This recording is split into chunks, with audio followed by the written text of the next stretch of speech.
Fala galera, tudo bem? Seja bem-vindo à Masterclass Ilustra Internacional. Nessa semana eu vou mostrar para vocês por que você tem que ir para o mercado externo, por que você tem que largar um pouquinho o mercado brasileiro e ir lá para fora. Além do câmbio que está assim, nunca esteve tão favorável, né? O câmbio sempre ajuda, mas nunca esteve como está hoje. Você trabalhar para fora, além de ganhos financeiros melhores, você amplia o teu mercado, você fica menos dependente de clientes locais e você trabalhar lá para fora, você aumenta muito a tua credibilidade. Em outros mercados internacionais, além daquele, por exemplo, se você trabalha só para os Estados Unidos, o fato de você trabalhar para os Estados Unidos aumenta a tua credibilidade para outros países como Espanha, França, Bélgica, enfim, para o mundo inteiro, tá? E, claro, aumenta a credibilidade aqui no Brasil. Eu digo para vocês que para mim mudou o jogo na minha carreira aqui no Brasil quando eu comecei a postar trabalhos que eu tinha feito para clientes gringos, né? Porque daí o cara vê assim, pô, o cara fez trabalho lá para fora, então ele deve ser muito bom. Talvez não seja, como eu acho que não é o meu caso, entendeu? Mas assim, o fato de você fazer trabalho lá para fora ajuda muito, tá? Então vamos lá. Antes de começar a passar o conteúdo para vocês, quem sou eu, né? Para você que está me conhecendo agora, eu sou Victor Boyden, sou ilustrador profissional há mais de 11 anos aí. Me formei em publicidade e propaganda na Federal do Paraná em 2003 e logo em seguida já comecei a trabalhar com direção de arte em agências de publicidade, tá? Então durante muito tempo eu contratei muito ilustrador, mas eu não desenhava, tá? Eu queria dizer para vocês que eu desenho desde que eu sou criança e que isso é uma paixão minha desde sempre. Não é verdade, tá? É uma paixão que para mim começou a se desenvolver aí ao longo da minha carreira em publicidade, né? Como eu contratava muito ilustrador, eu comecei, né, sempre acompanhando, sempre vendo referência, vendo trabalhos legais, e aí eu comecei a desenvolver essa paixão. E aí com o tempo, o trabalho de publicidade, de direção de arte e publicidade começou a me frustrar. Eu desenhava lá, não, criava campanhas publicitárias, criava anúncios, mas essa parte de ter ideia para publicidade era muito chato para mim. Eu gostava que a gente resolvia a ideia, legal, tivemos a ideia e agora vamos deixar a coisa bonita, né? E aí eu gostava muito. Então eu comecei a desenhar nas horas vagas, né? Trabalhava durante o dia, chegava em casa e aí começava a desenhar um pouquinho, por diversão mesmo, né?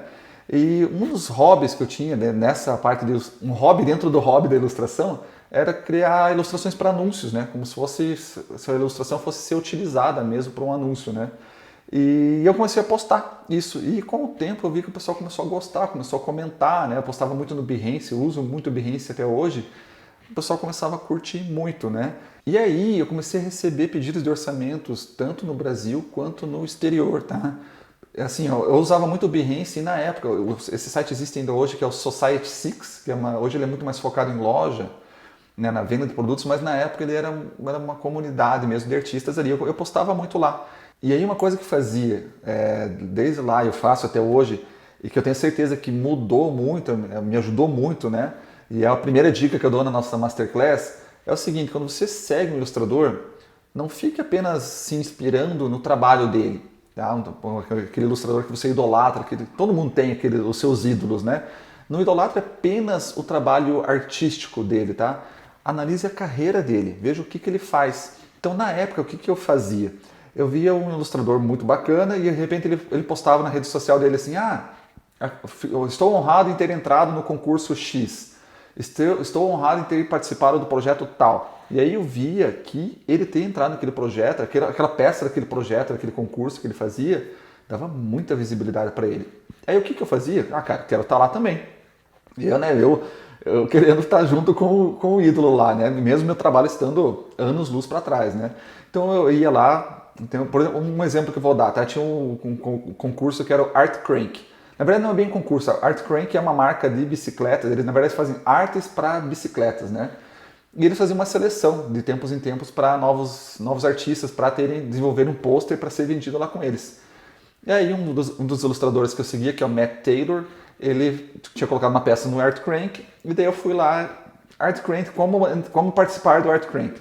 Aí ia ter uma submissão, tipo, um mês depois, peguei e falei, cara, não vai perder nada, né? Eu só tinha que mandar o portfólio, né? Não precisava criar peça nenhuma. Mandei o portfólio, e para minha surpresa, na época, deu umas 2 semanas depois, Vitor, você foi aceito, a gente está honrado em ter você com a gente. Deu, caramba!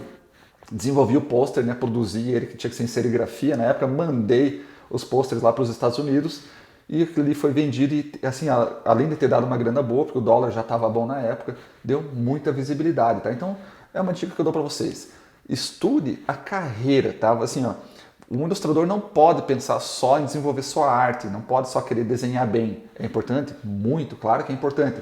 Mas você precisa desenvolver a sua carreira, porque senão você fica desenhando bem para você mesmo. Ou para o teu pai, para tua mãe, para teus irmãos, para teus amigos, né?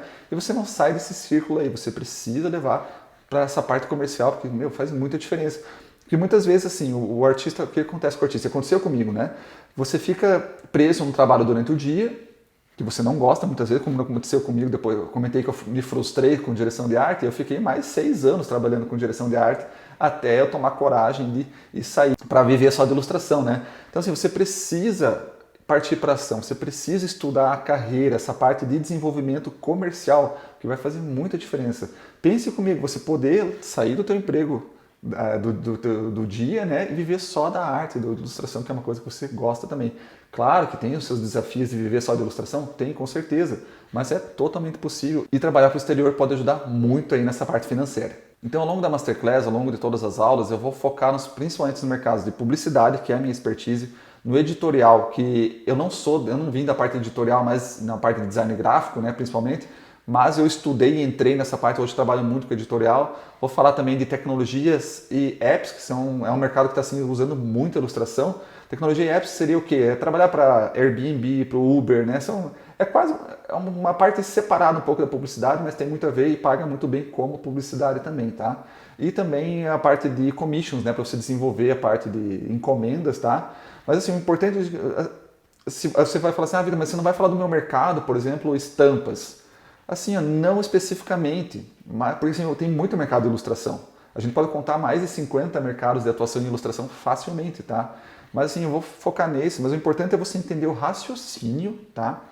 Raciocínio do que eu vou mostrar para vocês, do que a gente vai falar, para depois, a partir daí, você aplicar no teu mercado. Você vai ver que é uma filosofia de prospecção, uma filosofia de atrair clientes que funciona em qualquer área. Então a próxima dica que eu dou para você é foque na ação, vá para cima. Eu vejo muito colega de ilustração falando assim, eu queria muito entrar no mercado X, mas o problema é que o meu estilo não está bom ainda.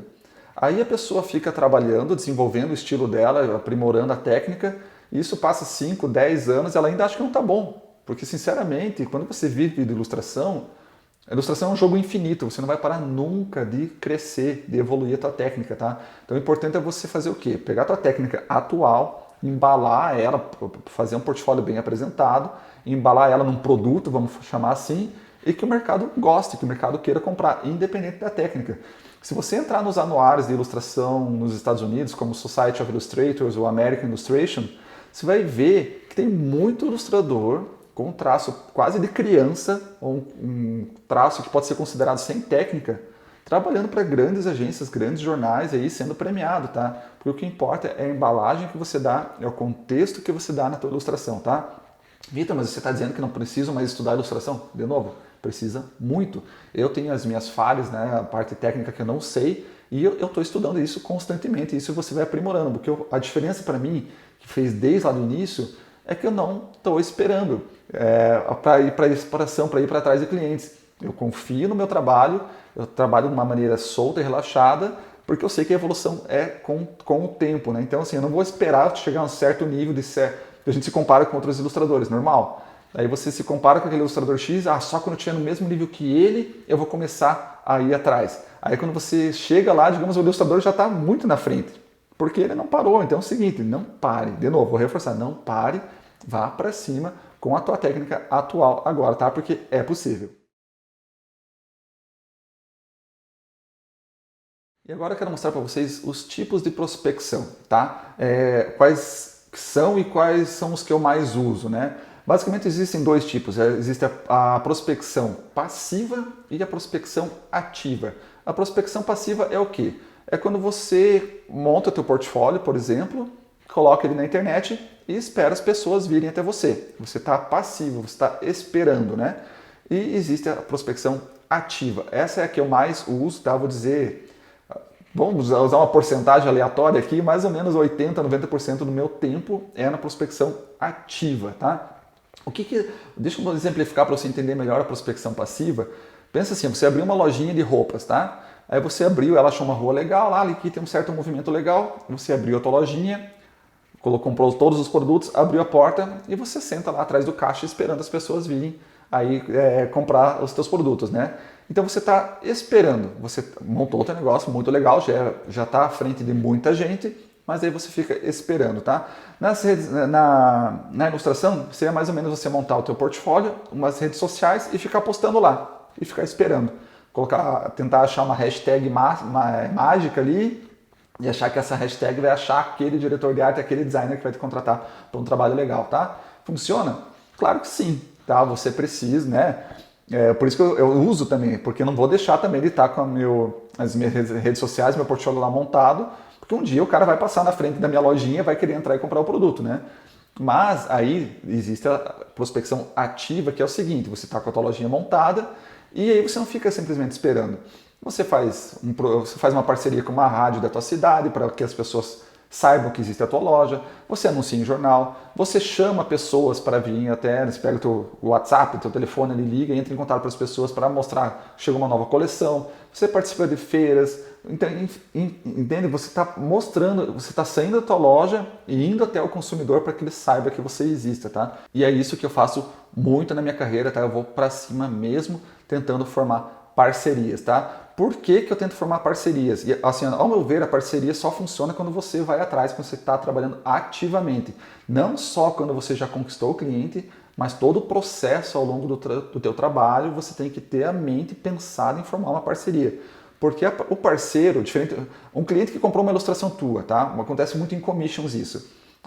O cliente, legal teu trabalho, faz uma ilustração aqui para minha mãe. Aí você foi lá, fez a ilustração para tua mãe e acabou. Dificilmente ela vai contratar mais uma ilustração para o irmão, para o tio, para a tia, para o amigo, né? O parceiro, o que é? É alguém que ele precisa constantemente de ilustração, tá? E aí ele te contratou, achou o teu trabalho legal, te contratou e se encantou ao longo do processo com todo o trabalho, não só com o trabalho final, com a ilustração em si, mas como você conduziu as coisas, tá? E aí ele vai te passar trabalho 1 mês depois, 3 meses depois, sei lá, 5, 6, 10 trabalhos ao longo do ano. E aí se você conseguir ter entre 5 e 10 parceiros aí bons, você vai ter um fluxo muito constante de trabalho, tá? Por isso que eu foco muito nesse tipo de prospecção, nesse tipo de relacionamento aí com os meus clientes, tá?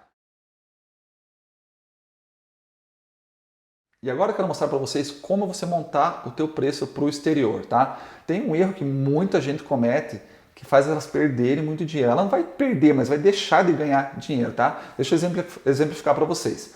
Digamos que você cobre por uma ilustração tua R$1.000, tá? R$1.000. Eu vou só usar números redondos para facilitar o cálculo, tá? R$1.000 e o dólar tá 5, né? Chegou um gringo, Vitor, pô, legal o teu trabalho, cara, eu quero contratar uma ilustração tua. Quanto que é? Aí você cobraria R$1.000 aqui no Brasil e daí você pensa, bom, se o dólar tá 5, eu vou converter, né, pro dólar, então são $200. Você passa para ele, né? Legal, fechou. E aí você deixou de ganhar R$4.000. Por quê? Geralmente, tá? Por experiência própria. Geralmente não, dá para dizer todas as vezes, tá? Por experiência própria. Quando você vai passar um preço, se você cobra R$1.000 aqui, quando você vai passar para lá, você simplesmente muda a tua moeda, tá? Se tem pessoas que pagam R$1.000 para você aqui, lá fora as pessoas vão te pagar pelo menos $1.000. Se for para a Europa, €1.000. Se for para a Inglaterra, 1.000 libras. Você simplesmente muda a moeda da frente. Funciona de verdade, tá? Então pense comigo. Uma ilustração de R$1.000, você cobrou $200, você vai ganhar os teus usuais R$1.000, né? Mas você poderia ter passado $1.000 e ganhado R$5.000. Pensa a diferença que isso faz na tua carreira. Então, com uma ilustração lá para fora, você ganhou 5, né? Com a cotação atual, você ganhou 5 vezes o que você ganharia para um desenho aqui no Brasil. É por isso que é tão importante você ir lá para fora e é tão importante você ter essa regrinha na hora de montar o teu preço, tá? Então grave aí, não divida o teu preço pelo câmbio, você multiplica, tá? Simplesmente muda a moeda, então se é R$1.000, vira $1.000. Agora pense comigo, existem campanhas publicitárias que pagam de 10 a 15, a 20 a $50.000. Agora pensa você pegar uma campanha de $50.000. É difícil? Claro, não são tantas campanhas que existem, mas elas existem e você pode ser o cara que vai trabalhar com ela. Agora pense você para uma série de desenhos aí que você trabalharia em 1, 2 meses, você receber $50.000. Não é legal? Cara, eu digo para vocês, é possível e esses trabalhos existem, tá? E ele pode bater na tua porta. Ou você pode ir até a porta dele, né, e bater, mostrar seu trabalho e chegar mais perto de conquistar isso daí. Mas aí eu sei, você tá com uma vozinha aí atrás da tua orelha, uma pulga atrás da orelha, te falando assim, pô, Vitor, muito legal isso, né? Mas, cara, eu não falo inglês. Ou meu inglês é muito fraco, tá? Deixa eu contar só um pouquinho como é que eu fiz, como é que foi a minha experiência com isso. Eu sou formado em inglês, me formei no FISC em 2001, mais ou menos, tá? Mas aí aquela coisa, eu usava o inglês só para quê? Só para jogar videogame, para assistir filme, então eu entendia as coisas, né? Via como é que conseguia entender, mas não ou falava por mensagem, troca de e-mail, mas não conseguia aí conversar diretamente. E na época da agência, isso foi em 2009, 2010, mais ou menos, a gente começou a atender um cliente gringo através de uma amiga brasileira. E aí um dia ela falou assim: ó, Vitor, o Kevin vai estar aqui no Brasil e ele quer fazer uma reunião com você. Eu falei, não, legal, certo, vai ser semana que vem ou daqui a 2 dias. Eu posso ficar esses 2 dias sofrendo aí que eu vou ter que fazer uma reunião em inglês, né? Isso era a hora do almoço, quando ela ligou, eu falei assim, legal, e quando que ele quer fazer a reunião? Agora, início da tarde. Pensa o desespero. Na verdade, o bom é que não deu tempo de me desesperar demais, né? Falei, vamos lá. Deu 2 horas depois, o cara estava lá na agência para fazer a reunião em inglês. E uma coisa que eu notei, né, eu pensei, cara, vou gaguejar um monte, vai ser difícil pra caramba, né? O que ele vai pensar do meu inglês, né? Aí uma coisa, conforme a gente foi conversando, eu notei na expressão dele que ele estava sempre sorrindo, ele estava empático com a gente, porque ele sabia que o inglês não é a nossa língua nativa, tá? Eu gaguejei, como eu achei que ia gaguejar, muito, mas eu vi que eu consegui me comunicar, que ele conseguiu entender o que eu estava falando, tá? Então, uma coisa que acontece muito é a seguinte, as pessoas sabem que o inglês não é a tua língua nativa. Então, quando você vai se apresentar num e-mail, por exemplo, sou ilustrador freelancer do Brasil. Se tiver algum errinho ali no meio, cara, não tem problema. Pense o seguinte, inverte a situação. Pensa que chegou, você é um designer, quer contratar um ilustrador e vem um ilustrador da Polônia falar contigo. E aí você vê que é um inglês truncado, que ele provavelmente usou o Google Tradutor ali, né? Você vai achar ruim, você vai falar, putz, olha o tipo de inglês desse cara aqui, não vou contratar ele? Não, porque você sabe que o inglês não é a língua nativa dele. E outra coisa, que é uma vantagem muito boa para gente, ilustrador, ou fotógrafo também funciona muito, que o portfólio, sinceramente, fala muito mais do que as nossas palavras ali no e-mail, né? O portfólio ajuda muito, o que importa no final das contas é o teu trabalho. Então essa é uma vantagem muito, assim, que ajuda muito a você perder o medo na hora que você for aí entrar em contato com outros clientes, tá? Mas na aula 2 e na aula 3 eu vou dar umas dicas muito legais que você vai ver que não precisa ter medo mesmo de inglês. E se você não fala nada, se o seu inglês é zero, você vai ver que é possível também, tá? Então eu espero que vocês tenham gostado dessa aula. Na quarta-feira nós vamos falar então sobre os agentes de ilustração, como você conseguir um agente que pode ser o teu melhor amigo no exterior, e eu vou me aprofundar na minha técnica de prospecção ativa, tá? Eu vou mostrar detalhadamente como eu faço a minha prospecção, tá? Então espero que vocês tenham gostado. Deixa os teus comentários aqui embaixo na página, tem uma seção de comentários. Ali eu quero que você conte para mim quais são os teus medos na hora de você buscar clientes lá fora e também quais são as tuas principais dúvidas, tanto no mercado lá de fora quanto aqui nacional, tá? E não deixe de seguir as minhas redes sociais. Instagram /Victor Beuren, se escreve Victor Beuren, tá aqui na tela. Twitter /Victor Beuren e YouTube /Victor Beuren. Até a quarta-feira. Valeu!